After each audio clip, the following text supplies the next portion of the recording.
Sa bayan ng Huban, ang PNP Huban ay katuwang ng BFP sa pagpapanatili ng kaayusan at seguridad tuwing may insidente ng sunog.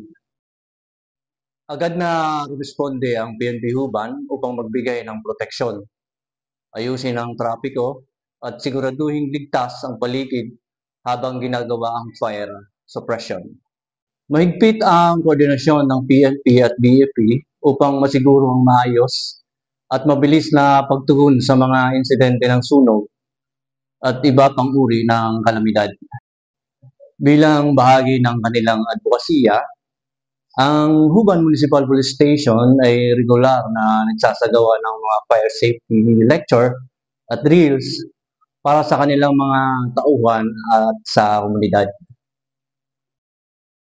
Mahigpit din ang panawagan ng PNP sa publiko na maging mapagmatsyag at agad i-report ang anumang kahina-hinalang pangyayari para maiwasan ang mga sakuna. Mula sa PNP Huban Municipal Police Station, kasama ang BFP Huban, handang maglingkod para sa isang ligtas at maayos na Huban.